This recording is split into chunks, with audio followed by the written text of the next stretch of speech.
ও মাই god, কি দেখে ফেললাম আমি এখনই। তো হ্যাঁ, আজকে এই ভিডিওতে আমি রিভিউ করবো আখান্ডা 2 এর হিন্দি ট্রেলার নিয়ে। তো চলুন আর সময় নষ্ট না করে ভিডিওটি শুরু করা যাক।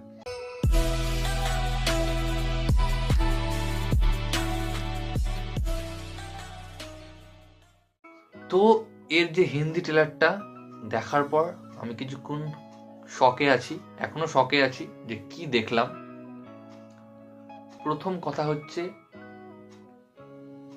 এর পার্ট 2 বেরিয়েছে একটাই কারণে, কারণ পার্ট 1 খুব হিট করেছিল, সেই কারণে পার্ট 2 তৈরি করা হয়েছে। আর এর যে ডাইরেক্টর গোয়াপতি সিনু, তিনি আমি আজ পর্যন্ত দেখিনি অন্যরকম সিনেমা করেছেন। তিনি এই ধরনের মাস মাসালা, হ্যাঁ, ইললজিক্যাল অ্যাকশন, ইললজিক্যাল স্টোরি নিয়ে সিনেমা করেন। তবে বলছি না যে আখান্ডাতে ইললজিক্যাল স্টোরি আছে, আখান্ডা 1টা ঠিকঠাক ছিল, কিন্তু আখান্ডা 2টা যা বানিয়েছে কিছু বলার নেই আমার। আর বালাকৃষ্ণকে তো কিছু বলার নেই, এই বয়সে তিনি আর কি করবেন তারও মাথার হয়তো কাজ করে না, যা কন্টেন্ট পাচ্ছেন করছেন। তবে একটা কথা বলবো, একটা 60 বছরের উপরে লোক যদি তার আগের সিনেমাটি মানে ডাকু মহারাজ এত ভালো একটা স্ক্রিপ্ট চুজ করতে পারেন, তিনি কি করে এই আখান্ডা 2 এর এই স্ক্রিপ্টটা চুজ করলেন, প্রথম কথা। দ্বিতীয় কথা হলো, কে কেটেছে এই ট্রেলারটা, যে কেটেছে তাকে শত শত প্রণাম, যে ট্রেলারটাই কেটেছে, দুর্দান্ত কেটেছে। আর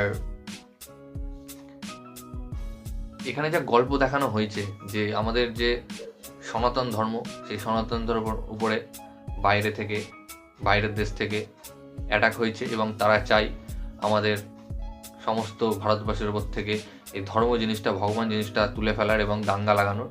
তো সেই দাঙ্গা থেকেই আখান্ডা আমাদেরকে কি করে বাঁচাচ্ছে সেটাই দেখানো হয়েছে। তবে আমার মনে হয় না ধর্ম নিয়ে এইভাবে মানে ব্যবসা করা উচিত। মানে এই সিনেমাতে যা দেখানো হয়েছে সেই হিসাবে বললাম আমি, মানে এই লেভেলের ক্রিঞ্জ, এই লেভেলের অ্যাকশন আখান্ডা একটা মানে আমাদের মহাদেবের একটা কি বলবো অবতার টাইপের হিসাবে দেখানো হয়েছে। বা সেই মহাদেবের ত্রিশূল নিয়ে যা করা হচ্ছে, ত্রিশূল নিয়ে সে মানে বিকট অ্যাকশন, মানে হ্যাটস অফ ডাইরেক্টরের যে ভিশন, সেই নিয়ে মেশিন গান ঘোরাচ্ছে ত্রিশূল নিয়ে, ত্রিশূল ঘোরাতে ঘোরাতে মারছে। আর তারপরে ভিএফএক্স, ও ভাই সাহাব, ভিএফএক্স নিয়ে কিছু বলবোই না। ভিএফএক্স অন্য লেভেলের, মানে হলিউড ফেল ভিএফএক্স, এত সুন্দর ভিএফএক্স করা হয়েছে। ভিএফএক্স নিয়ে কোনো আমার মানে কমপ্লেনই নেই, এত সুন্দর ভিএফএক্স। আর তাছাড়া ট্রেলারটা তো হেভি মজাদার, হেভি অ্যাকশন, হেভি মাসি।